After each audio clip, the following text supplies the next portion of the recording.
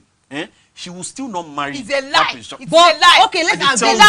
It's a lie. Agree. She will not get married. It's a lie. Dangote, she said he wants to marry, and she said no. I don't want to marry. Well, like a woman like that, I'm telling you, she won't get married. Oh my God! She has her own money. She's a career woman. What does she need a man for? Thank you. Do you know what I'm saying? My darling. Do you know what I'm going to say? No. It's still choice. It's still a choice. When you start saying, I do not want, when want is involved, it's choice. It's choice. It's still choice. Related to the topic we're discussing, we said as women age, do their choice of a partner drop? That's what we are discussing. We are not talking about do they settle. We are not talking of a woman that has decided that she doesn't even want to get married at all. Whatever. But do they settle? See. This woman and did she settle? See. For who? For any of the men that have been coming because of in his example. Yes. She didn't settle for anybody now. She's not willing to pick anybody. But she does not have a family that is pressurizing her. She can decide and say, "Oh no, sir, I don't want to get married. It's not. But I don't want to get married." Her, my friend, go and marry. No, yeah, they can tell her to go and get married. And she will tell them that, "Oh, I don't want to get married." These are the women that we want in your mind. When you're thinking, not the 10th century women. We want this kind of women. How many of them? How many women of today can decide and say, "I'm not going to get married in this life"? How many? That was why I said that question. That if you said what you said, if you said it 15, 20 years ago, I will agree. But now. In this are you saying that now babes are willing to stay unmarried for the rest of their life rather than settle? Is that what you're saying? I'm not saying that I'm not saying there are not some women, but you cannot say that it's a thing for the female gender. Some people say they are not even up to 30 and they settle, yes, just because they want to get married early or something. But for you to say that all women in the whole of this world they settle. You are nodding your head like a gamma lizard. Well, that's what I'm saying. It's not possible. It is not true at all. I hear you. Even let me tell you, even some women that they are not even as rich as the person you're talking about. Yes, they will still say no. I'm not going to go and marry any riffraff. I'm going to wait. I don't care. Now, even now that and if they don't see their spec, they will keep waiting till it's not about spec. Nobody's talking about spec. They just don't want to get married to. That's what I'm saying. We all know that. As you get older, you know your priorities change. Yes. Do you understand? It changes. You are more in touch with reality. You're more realistic about your choices, about what you want. You understand? You're not living in the fantasy that, oh, I want a tall, dark, and handsome. You're more particular about the attributes, the person's capabilities, his behavior, and what he can, his capabilities, whatever. That's right. Do you understand? What he can offer you. Yeah. Do you understand? So you're not talking about, oh, no, I want Prince Charming. No, he's not tall, he's not short, he's not, do you understand? He's not romantic enough and something. Take care of you. No one is talking about taking care of you. No, we're saying you move from a place of fantasy to a place of reality. Fantasy to realistic. Hey, that's what I'm saying. Reality. Decide to pick someone that's what I'm saying. I've kept quiet. No. Okay, I'll keep quiet. And then at that age, and they should not go and be meeting someone, maybe a drunkard or someone that does not even have a job. Okay. And then they are working, they have their own money. So you think that at that age, you say, just let me just come home, come in, put ring on my hand. Let's go. Does she have money or not? Does she have money? Even someone that doesn't even have money would not. Even someone. Women that they even like to be taking care of. Woman will not get money, no go marry drunkard now. Waiting they want chop. But even if she has money, she cannot bring him up. So let me a woman that has money that will come and buy. It's a woman that has money that will come. Now that women are even more enlightened that they know that men are after their money. So it's a woman that will now want to come and buy a man that she will come and be feeding. Yes. Then he will not have a wife in the village. She wants everybody to know she has. He will not keep a wife in the village that will be respecting him because he knows that he cannot expect that kind of. He will not get married to a village girl. She can choose not to respect him. She can choose not to adore him. She can choose not to cook for him. But she has a husband. That's what she wants. So what is the husband there? The husband is the man. Is the man. Just that man there. So that they will say she's Mrs. So. She doesn't need to respect him. She has settled for him. And that's it. That settles it. Trust me. Have you getting it? You get the point now. Please, I don't get any point. Thank you very much. God bless you.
was nominated as the chairman of Grantmanship by the college management in 2018.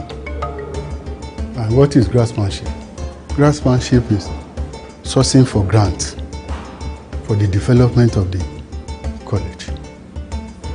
And so our first outing, we want to create awareness among the staffs on what is grantmanship, and therefore invited 2 speakers. Professor Idachapa from my Confidence University and Dr. Dabasaki from Ford Foundation. Along the line, he told us that they don't give grants, and that they have specific area, and that is area of art. For years, you know, those in the art, in the school of art, they have been dreaming of having something like this, but it is a matter of money. There's no money backing, nothing.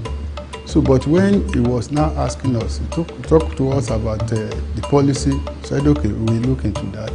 He said, okay, so if you are coming because they are interested in that, why don't we join it with an exhibition on sexual harassment? He said, oh, that's all right. He now told us that that one will not fetch us much. That, okay, the college, since inception of the college, 1947, we have Department of Art. Later, it metamorphoses into School of Art. Do we have a collection center for all the arts? We said no. He said, well, what of if you have a mini museum? I said, okay, that's a great idea. And now asked us to go and write proposal. So we left that place. Oh, we rub mind, we write, we sent to him, did some correction, he sent it back to us. But along the line, we found out that we cannot do it alone because we are science-based. So we need somebody that is fast in art. And that was how Dr. Rimolade came in. And the 3 of us, we wrote the proposal, he helped us fine-tune it, and that was how we get the grant of $100,000 for this project. But like I said, it is not this project alone. So 3 projects. This is the major one. Then we have the exhibition and we have the policy. So on the 25th of November this year, that is when we launched the thing. Initially, we were just looking at a program where we address sexual harassment in the college. But by extension, we were able to get a museum out of the whole project. And the museum was launched on the 25th of November 2020. What I could start with is that we were dealing with an abandoned space, and we had to deal with a lot of forces of the elements, which obviously we won this part. The fight continues, and our museum is in the basement space. The basement space takes more than half of the lower part of the building, so it's a large, very large space. The purpose of the space in itself, aside from the display space that you already have been through, the museum actually has 3 components, where we have the display space for the works that we've put up, and then we also have a research and repository section. This section is supposed to deal with future research. A lot of writing, of course, is going to start happening, and keeping a log of information. We've been here, the school has been here for such a long time, and it has so many relationships with so many artists in the city, and we want to begin to document them. So it becomes a space where anyone that is looking for information, primary information, not just things that you find online, things that these artists probably would keep or lose, like how you would go through Dali's foundation now and find notebooks and things.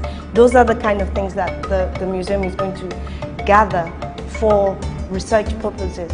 We're starting to work towards having our conservatory and preservation section. It's a restoration section, which works perfectly for us because our faculty has already for several years been running programs on methods and materials, and under methods and materials there's a section for preservation and conservation of art. So it's not a full-fledged course here.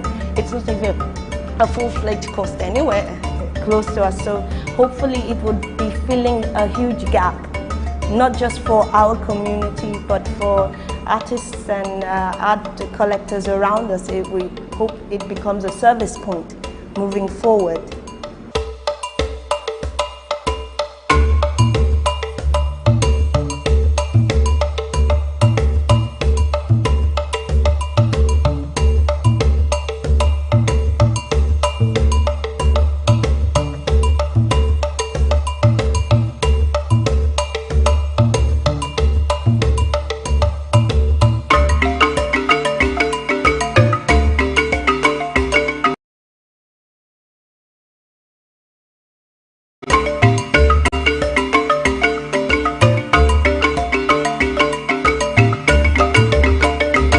Very happy about this because, like you have rightly said, that I've been here for a decade.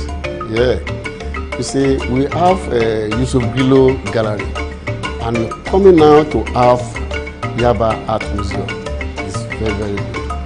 And we have to thank God for the people that sponsor the Ford Foundation for that, for this achievement. We thank God. And you see, this Yaba Art Museum is the first in the all higher institution in Nigeria, the first and in the higher institution in Nigeria. As we all know, Yaba Art School is still the best. So we are coming again as the best to produce the largest art museum in any higher institution in this country.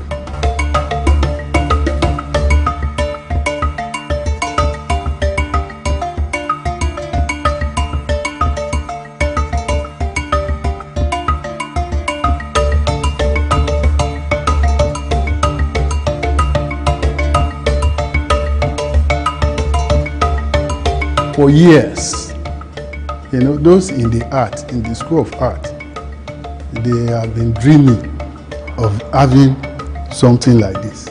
But it is a matter of money. There's no money backing, nothing. So, but when he was now asking us, he talked to us about the policy, said, okay, we'll look into that.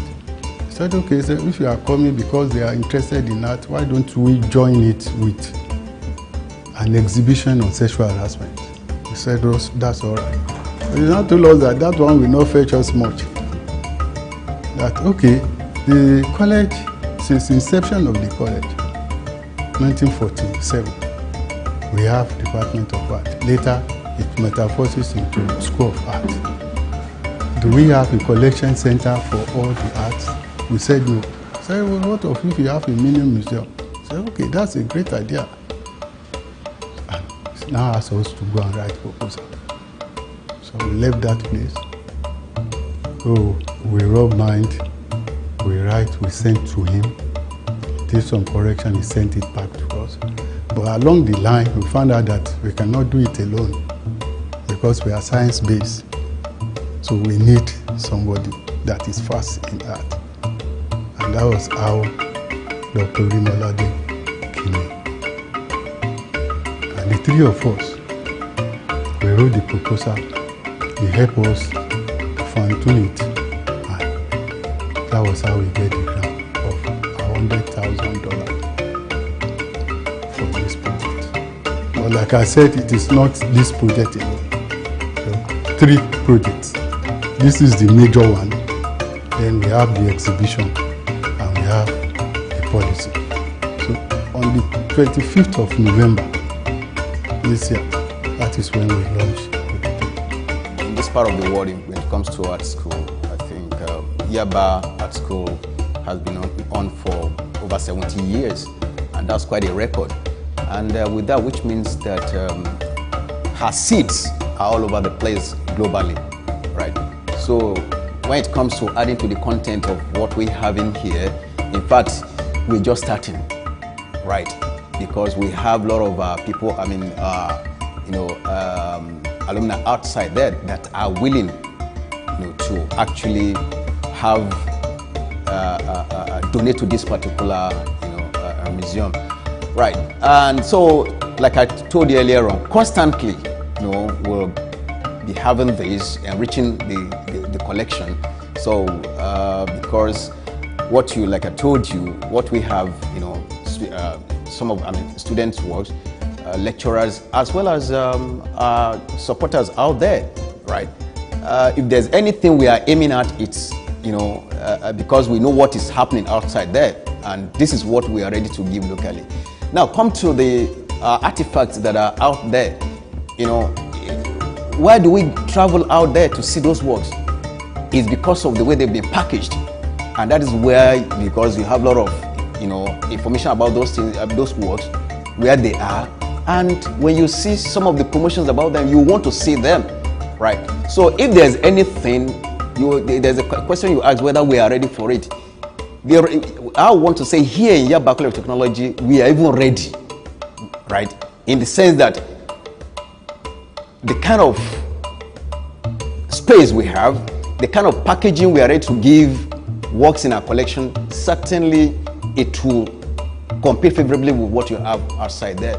Because the fear, as far as I'm concerned, regarding our artifacts out there, it's because people troop out there to look at them because of the way they've been presented, the way they've been packaged, right? And if such works are, eventually repatriated, how are we sure that we want to? Because what they've done, that has added value to them.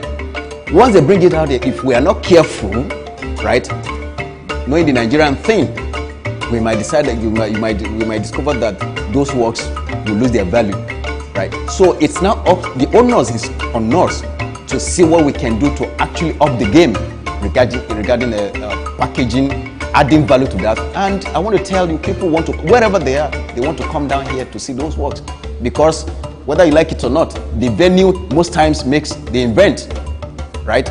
So it's about where do you have the work. You don't just repatriate them and just put them somewhere where nobody cares for them, right? So these are the things we are ready to do in Yaba Art Museum. And as you can see, we're just starting. You ain't seen nothing yet.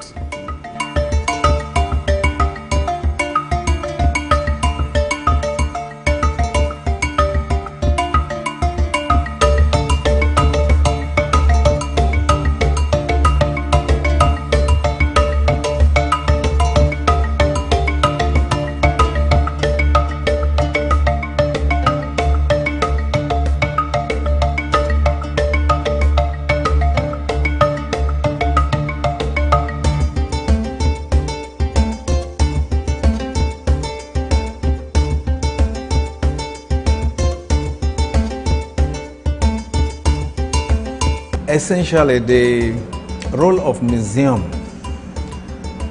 is so very important to every household, to community, to the city, the country, and the world at large. The museum is a point where you keep the treasures, the family treasures, the community treasures, the institutional treasure, and then the state treasure, national treasure, and also at the international level, these treasures are exchanged through collaboration so that other people on the side of the globe can see what is happening at the other side. But most importantly, the museum provide a historical documentation of the evolution of a people, how they reasoned some time ago, how they were able to advance technologically and the rest of it. It can be read from the artifacts and the works that are available. Museum is not a profit-making institution, so to say.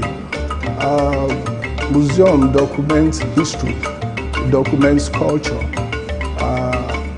And because this one is situated within the academic environment, it's a place where students can learn from the past works of other students that have left the place over a period of time. Because if you look at the works here, they are from different departments and they carry different philosophies and ideas which the students could actually tap into. The museum gives what I'll call academic visibility to the school. It opens avenue for people to come in, to look at what we have done and also to collaborate with us and see how we have been able over the years to document the history of our environment.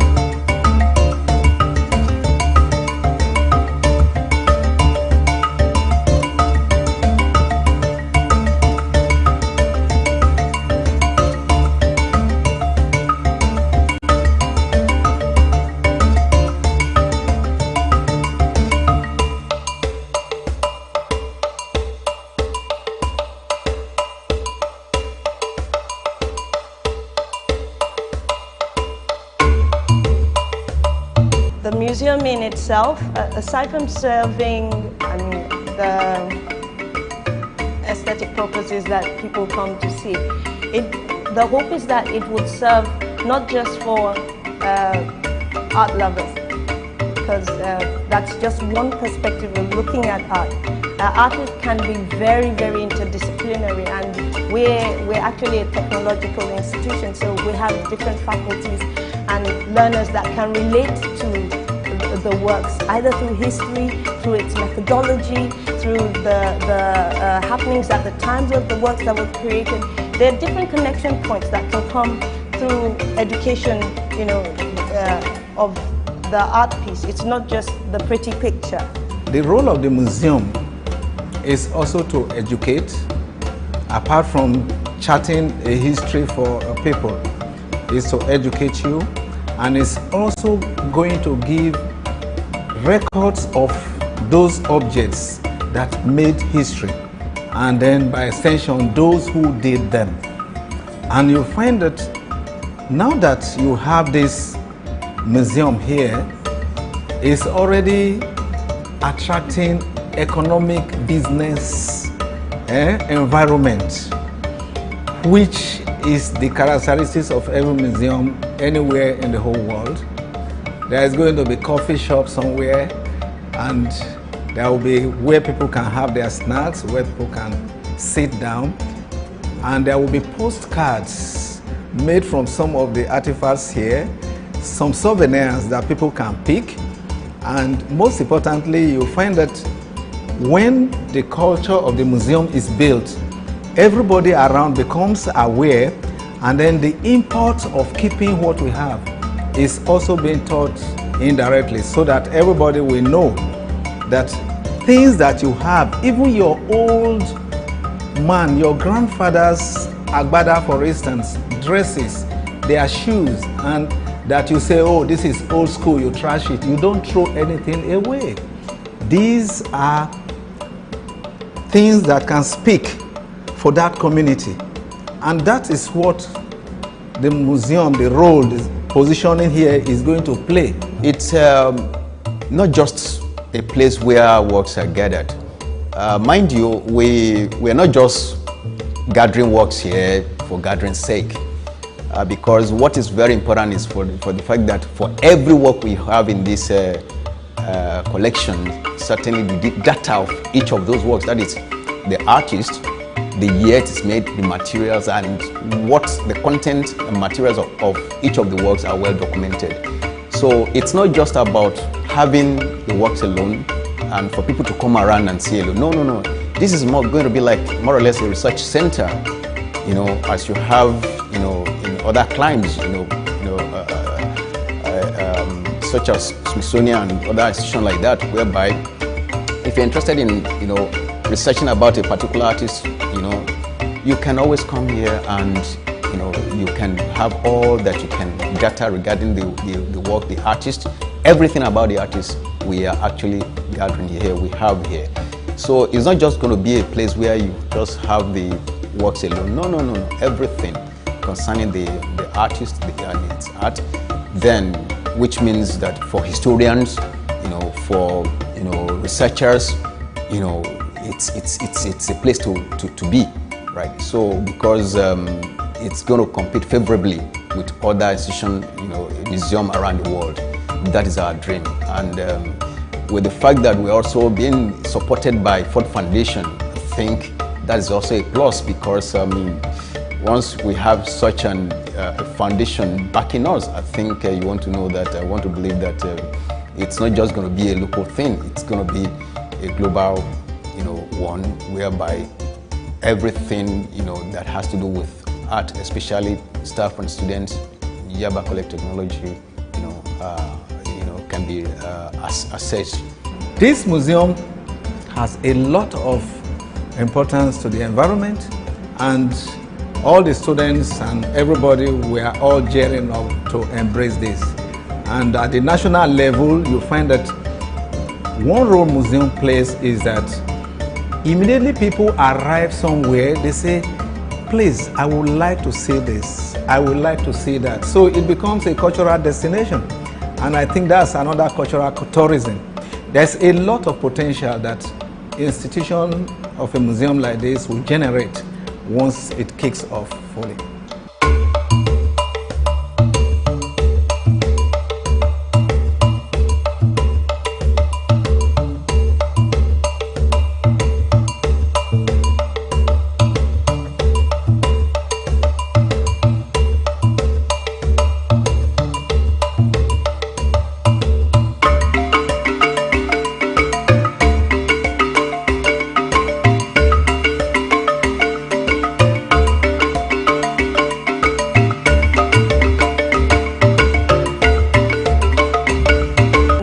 About art is that it finds its way to insinuate itself into every single aspect of what you do, consciously or unconsciously. So it's very strange to say you want to cut out art out of anything. Even when you want to write about cutting it out, you need the artist to help you do that. But then when you talk about sponsorship or support, I think the first thing I should say, this is a federal institution, and we've been so fortunate with the rector that we currently have in the institution. There's nothing you want to do, particularly in these times. If you don't have political will, nothing is going to happen. But then the rector has championed the cause with so much energy and supported it at every turn. So I think that is a positive thing, because he works for the government. Most of the work say that some of them, they are unknown. You see, you know how many years back, I've been lecturing over 20 years ago. And where we are sitting down, here we have Lara Ige. She is based in London, and we have a lot of lecturers here that are based in America that they sent in their works. Though for those that we cannot, we cannot pick up their names, we will send photographers and say who their classmates. We will look for their classmates that can identify the owner of the works. So that's why we are still working. You see, it's still new. We are still working, asking who is the owner of this. You see, like my classmate here, I finished from this place, and my classmates here, I have their works. I could be able to say this is so person's work. You see, and a lot has happened concerning these works that we are presenting here, because they are asking us. Some are still bringing their works, but as time goes on, I think we improve on all those things. When you look at the Benin bronze, the Ife terraculture, the Igboku, and the Nok culture, you are able to now say, okay, at this point in time, you mean there were Nigerians that reasoned and did this work. And so you can use that to project a roadmap and development of a country. Unfortunately, we haven't seen this in Nigeria. The museum that was built during the colonial era is just there. At some point in time, people are even referring to it as a mortuary, because in a typical African society, the museum, the family museum, for instance, on yearly basis is refreshed, and that is where you have the festivals.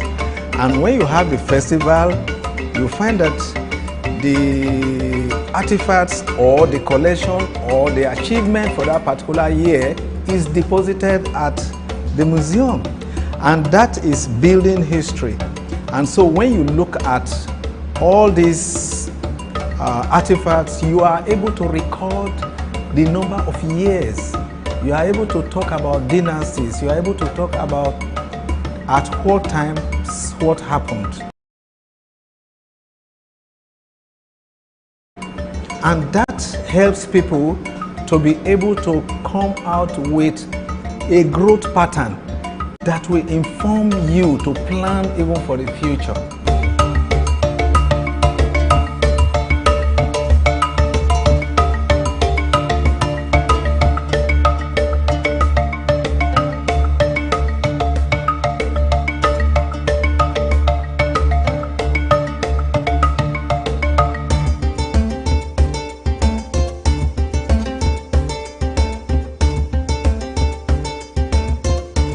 Talking about support, we're very grateful to Ford Foundation for the support so far, and we're looking to support from other areas.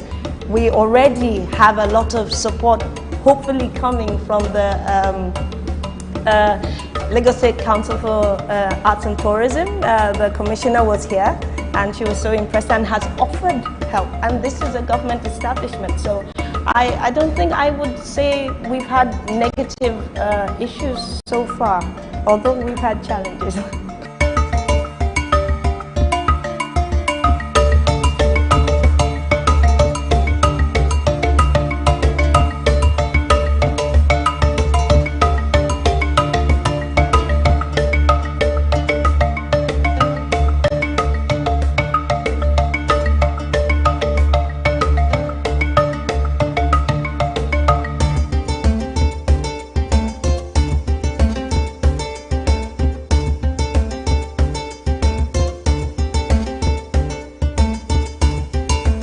I must emphasize that we are a work in progress. This is the start of a start, because we've had just a little over 2 years working on this, and anyone that knows about research knows that it's not enough time to gather anything. But we've done what we can so far, and currently our collection is about a little over 2,000 pieces. So what you see in the display is less than half or less than a quarter of what the collection actually holds. But the display actually holds works from our past, older works from our beginning, which I mean the school in itself. When I say the school, I mean Yaba College of Technology, has its own history starting all the way from 1933. Contrary to popular opinion of 1948. But then the School of Art in itself, its beginning started in 1952, and which means in 2 years' time, it's 70, making us the very oldest one around.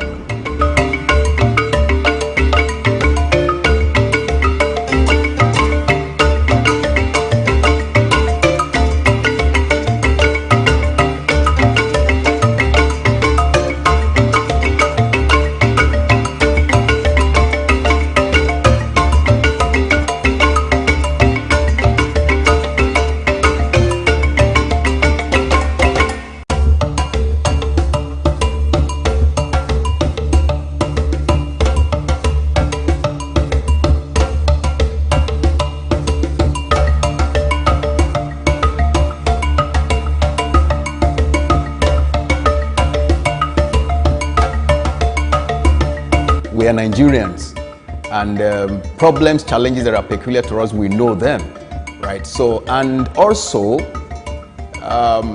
once you know your challenges, your problems, certainly it's half solved, because it's to know how to go about it. And with that, I think as an art school, we know what we need, we know what we can do to preserve this.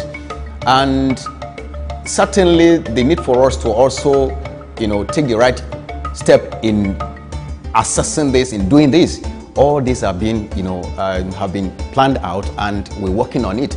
So we know that we have a job to do here, and first is the care for the artworks, because they must be maintained at a particular temperature, right? First, the museum, this particular space, we know what we enter to be able to, secure it, regarding some of the elements that we battle with, to be able to, have it the way it is today. And we are not resting on our hours. We know that we're still a lot of things to put in place to be able to, keep it going. Because, like you rightly observe, yes, in Nigeria, we know that we, down to except air that is free to us, every other thing, you just have to fight for it. So as an institution, as a museum, certainly all these are being worked out so that, we don't just have, it do not seems as if we are just a flash in the pan. No, continuity, maintenance is very, very key, and we are seriously working at that, and I want to believe that very soon we're still going to invite you. We discover that because every now and then we want to keep on, improving on what we have. We don't have all yet, right? Because yes, we have this space. No, it's just about this space. There are lots that we still need to do regarding the work, because, it's not just about this space, but about the content, right? So, which is very important. And you're talking about the content, you're talking about the preservation. These are the things. If we've been doing it for other, around the world, why can't we do it for ourselves here? So we are aware of these challenges, and headlong we're battling it.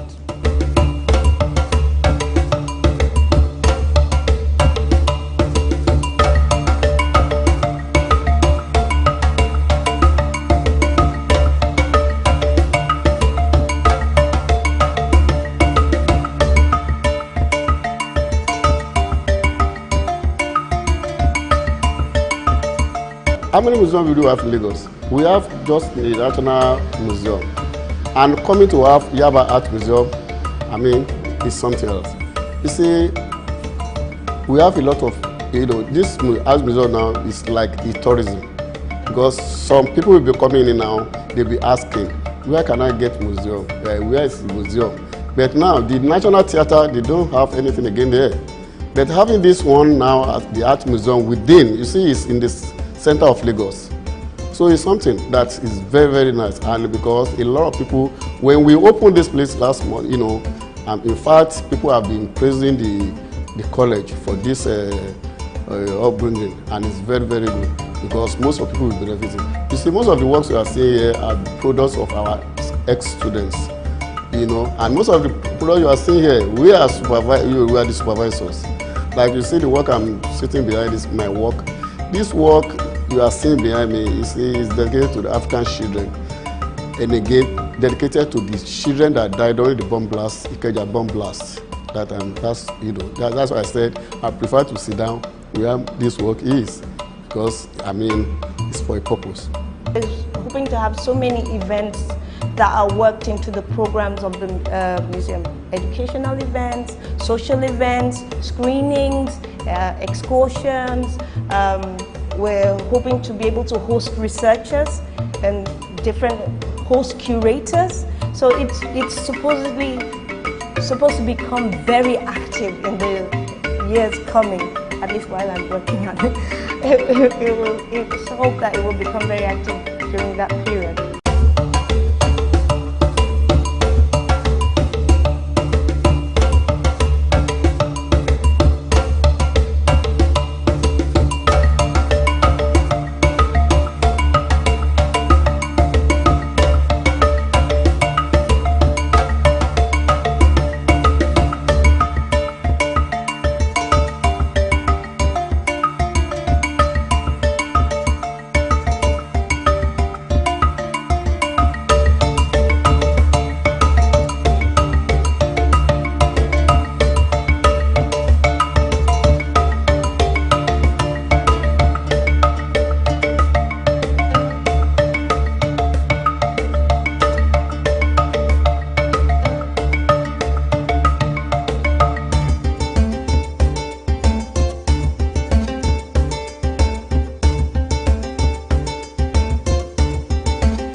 Today we are at Masindi Islamic Primary School, and this is one of the schools the Art Planet Academy works with. We are here to do a practical training in vegetable production. You're going to divide yourselves.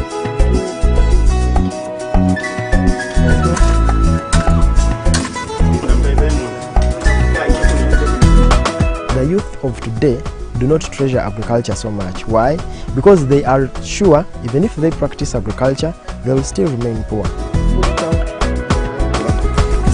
If I want to transform Africa through agriculture, I'll have to train a 9-year-old child how to practice agriculture sustainably, so that by the time they are 15, they are actually already practicing. Hello, my name is Neshas Ahumuza. I'm a co-founder of the Art Planet Academy, and I'm here to say that it starts with you, with you, with you, and you, with you.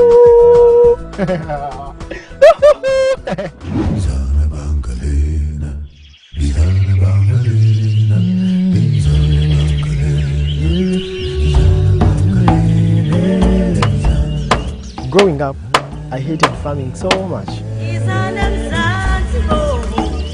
My dad was a farmer. He was very poor. And stories had it that our ancestors were also farmers, but they were still poor. So as a child, I knew that if I do agriculture, I will definitely be poor. I had it wrong. I remember dropping out of university. I was a medical student. I left school and went for an agriculture course. Education plus the practical knowledge that I had brought about innovativeness. So I was forced to think on how to change the education system in the only one subject that I performed well, probably because I was born in a farming family. That's how I realized my fortune in agriculture.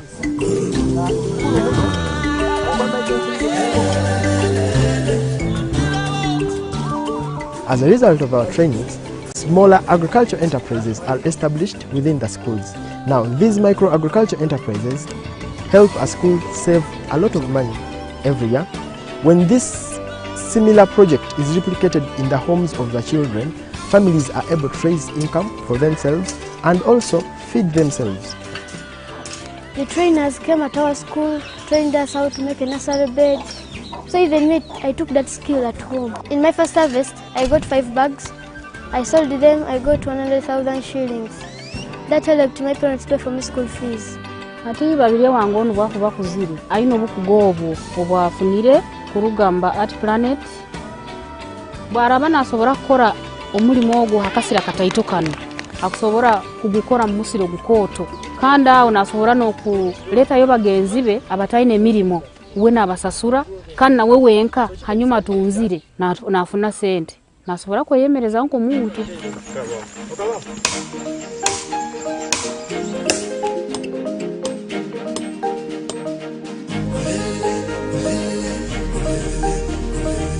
The relevance of starting young, especially with entrepreneurship, is you grow with whatever you are doing, you keep learning, and it creates an opportunity to inspire other young people, because whenever they see you doing it and you're young, it makes them believe that it's all possible. Even at a young age, you can start an organization and grow with it. Innovativeness is key to becoming a successful agricultural entrepreneur. The ability to see business where no one sees business will help you make money. I think usually zikirakuwa branches and leaves, at times fruits. As an entrepreneur, there are times when you feel the business is failing. That courage to keep going when no one else would go is the reason as to why you'll become a successful entrepreneur. In most agriculture-based countries of Africa, you realize that irrespective of the degree course you do, irrespective of how far you go in terms of studies, at one point in time you'll have to come back home and practice agriculture.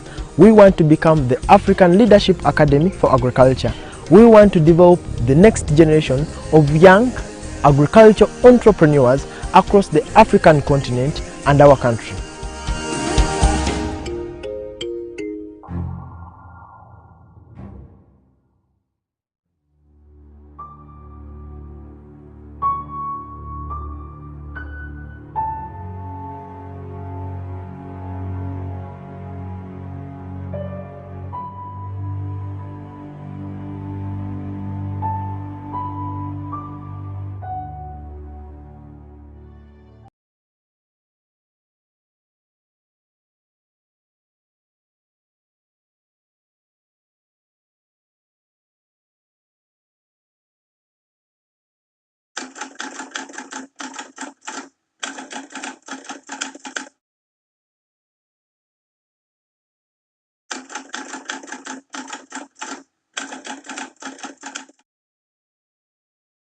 There are many sad and dark events in human history, but none devastated the African continent like slavery.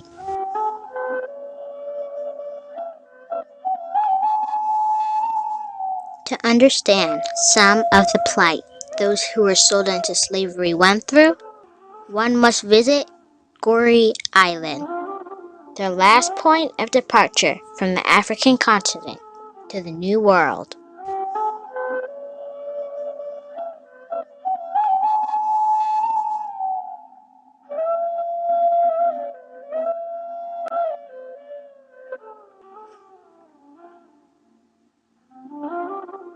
Boarding the ferry to Goree Island. This is no slave ship, but it is no less filled to capacity. But this time, with goods, tourists, traders, and for a hint of Noah's Ark, some animals, even though there are not two of each kind.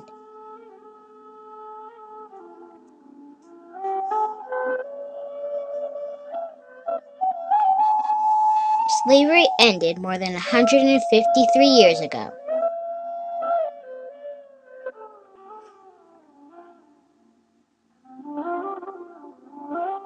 One can't help but feel sadness just walking the streets, trying to imagine what went through the minds of these citizens of various countries as they were hauled, sold, and shipped to a strange new world.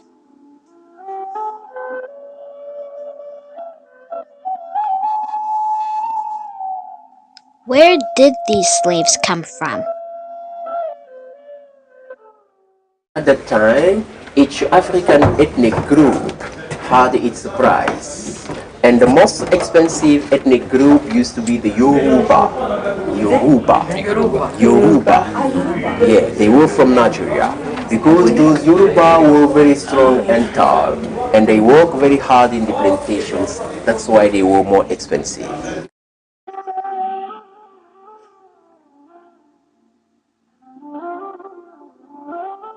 They took those kids for two reasons. First, because in the plantations in America, there were some special jobs, typically for the kids, and they did them very well. And then because of most of those kids were from the parents very strong, because they thought that when they will grow up, they will be strong like their parents. That's why they took them.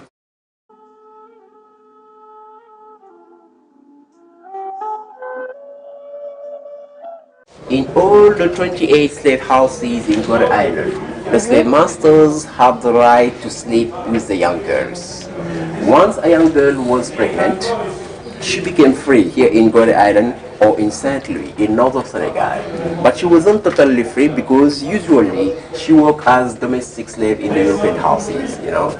That's why some of the young girls found a kind of interest to be pregnant from white masters so they can be free.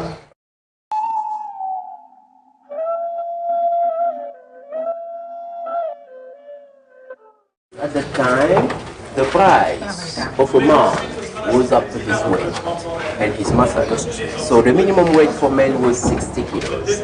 Those who have less than 60 kilos, they put them in this special cell just in order to fatten them up.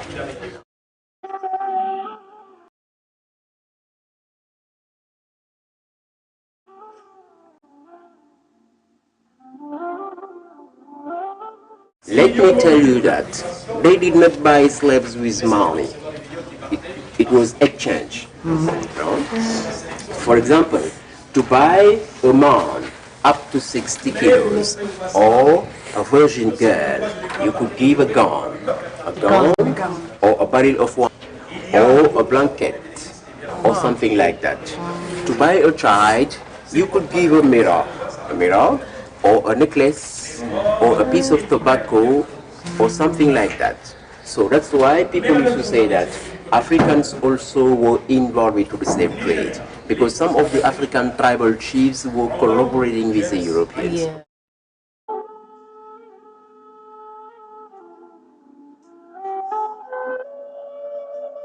And here, this is the punishment room for rebels. Those who fought against their masters, they put them inside to punish them. As you can see, they could not stand up inside because of the hope. 4 or 5 people at the same time in this small room. In 1991, we welcomed in this house Nelson Mandela. And then Mandela came inside. He stayed in for about 5 minutes. But when he came out, Mandela was crying.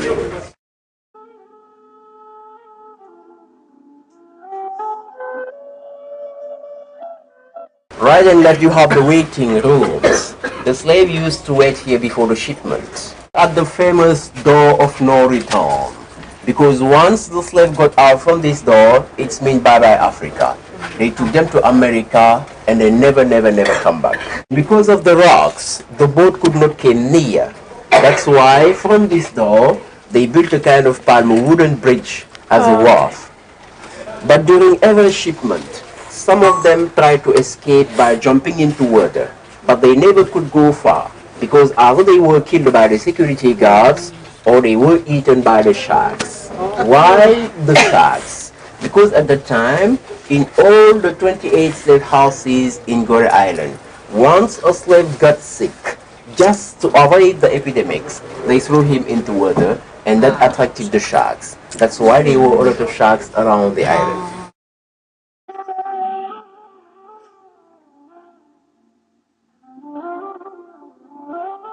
Let me tell you that slavery lasted in Gore Island from 1536 to 1848, more than 300 years.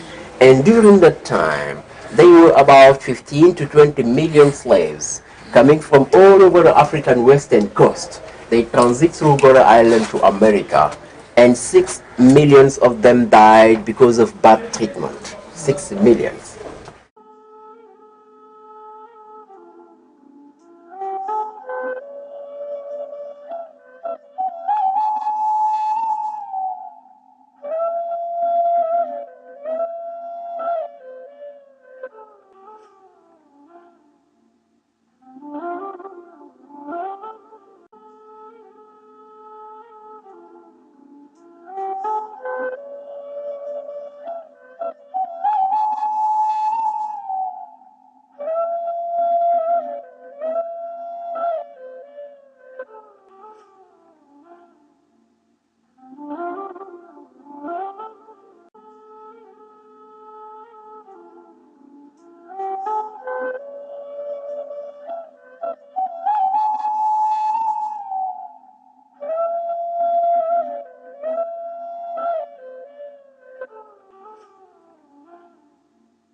Very emotional, but he knows it very,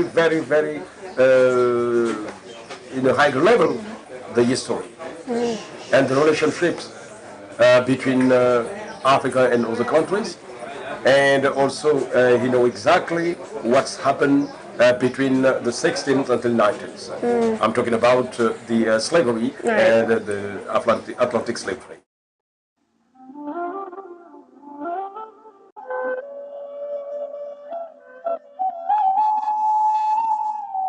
Walking away from the island, there are some pretty paintings on the street walls. One must ask, what have these walls seen, or what cries have they heard over the last 300 years? Somehow, I don't want the real answers to that question. Maybe you do.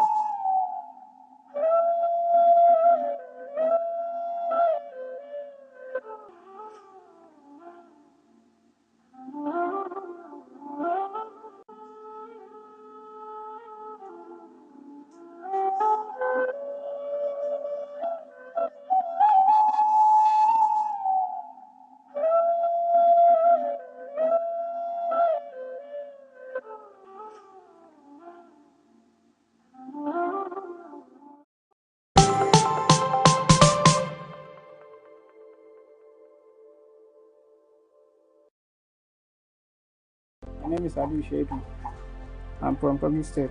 I live in Abuja. I'm a fashion designer tailor. On that last year, October 2020, early in the morning, I fetched water from my wife. After my praying, I fetched water from my wife around 6. I went to go to my working place for Central. And when I reached the junction for police somebody here, I see crowd. Everywhere was blocked. I tried to find my way. I cannot find my way. I went back to house again. Around something 10 to 11. I said, make I find my way go work. I get family. My daughter is 2 months that time. I can't find my way. I just stand. They leave people where they protest. I'm not a protester. I'm a fashion designer. I tailor where the house up and down to feed my family. After then, police just came. They shoot.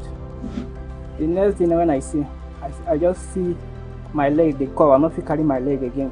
Where would it get? They thought they do everything. They clean my body and my laps. They clean everything. We go and do another X-ray again to see how the inside be. Where we did the X-ray after then, the doctor charged us 400 and something. But since then, my brother actually did not have much like that. So maybe they carry me go Gogolada Hospital, General Hospital for Gogolada. One doctor waiting for the hospital come bring one number. Say na youth where they in charge of this NSAS. Anything will happen to somebody like this, they feel help. Actually, we try the number. By God's grace, the person where they pick the call. I'm talking to them. I don't even know the person where pick my call. Whether a woman or a man, I don't know. He and the doctor speak. She transfer the money to the doctor. They start the treatment. People Nigeria they contribute money from almost like 60,000. One day, all they hear say I don't hear that say all the panel, the people panel, where government choose for this thing, anything where this thing affect, they help, they make the report. We go to National Human Rights for inside town. We almost like 5 or 6 people. The guy with the parent where they kill in different for where bullet hit for chest. They follow us go that time. Where we reach there, we stay for gate. Now we they sing. Now one person come call us and make one of our or the person where they in charge make it enter inside, make go meet the people where they there. After they meet the people, they come and say make they come tomorrow. The next day, almost like 3 days, my brother called them. They say the people never answer them very well. That the government need to, they bring up black paper and they need to bring white paper if they want to do better thing for people this thing affect. But I never hear from them because this thing, this police don't make this life tire me because this my leg now, no fuse and do anything. Even the bullet is still there on my leg. The place where the bullet, the doctor said they will not remove them for now because they the way the vein there. Now here in there, they will not remove them for now. Let the bullet come off that place where in there. If they want to remove and they could come enough harm to my leg. Even like this, my leg not move like this. But I try to move like this, people. If I want use and do work self, but if I want try to use and do work, make I use and do exercise. I no fit use and do work, but I dey use industrial machine. But I use and press machine like this. The thing to carry and come back, I no fit carry and come back. I just need help from Nigeria government. Need help from police, please. They don't scatter my life. I know all this will happen to me. I not be expect. Since almost a year now, please stay for us. How are you dey feel now? Let go of another question. I don't know. But my brother always try for me. But I don't feel like on my brother forever. Just thank God say I see their life because my time now reach. Now let God know how he takes in my life. Me, I don't even know. If that bullet you hit me for tail or hit me for head, I don't know how God will take do me a miracle, how he takes in my life. I don't know, sure. But I thank God for everything. I just thank God for everything. Let God save my life.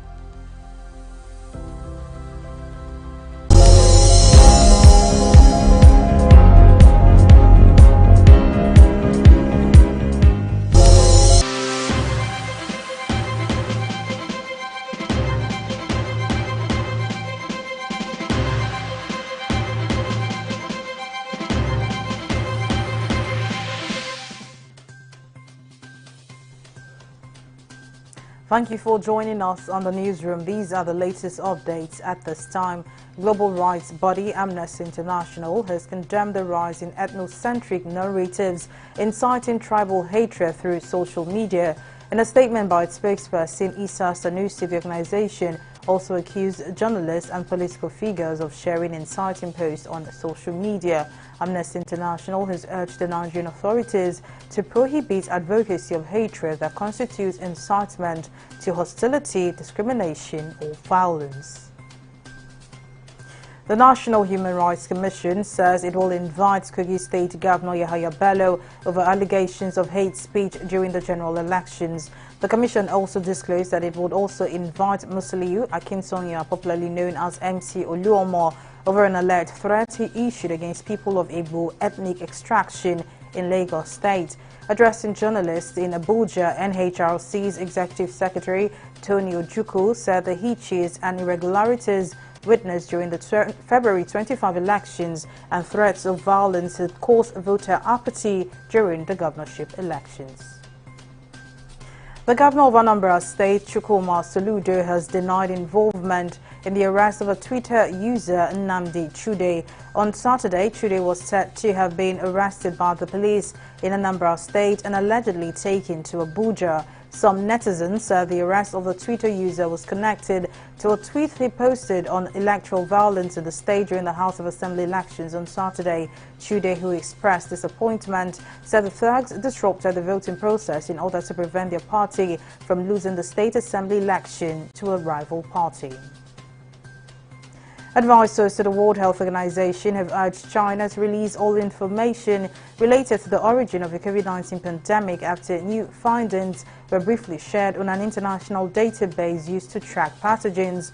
The Scientific Advisory Group for the Origins on Novel Pathogens were tasked by the WHO to continue to investigate the origins of the pandemic that has killed nearly 7 million people worldwide. In business, the Nigerian Exchange Limited has sanctioned 16 companies for various market infractions in 3 years. The NGX imposed a sum of 779.5 million naira fine on Lasaco Assurance PLC, Presco PLC, Adovo PLC, CNI, Lincoln PLC, and 12 other listed companies on the bourse between 2020 and 2022. The sanctions bordered on the failure of the companies to comply with some post-listing requirements of the exchange group, especially the prompt filing of results and accounts. On the global scene, the two sides in Yemen's conflict say they have agreed to exchange detainees after talks in Switzerland facilitated by the United Nations and the International Committee of the Red Cross. According to the head of the Houthis Prisoner Affairs Committee and the group's chief negotiator, Yemen's Iran-aligned Houthi group said it would release 181 detainees, including 15 Saudis and 3 Sudanese, in exchange for 706 prisoners from the government. The head of the Yemeni government delegation said on Monday about 80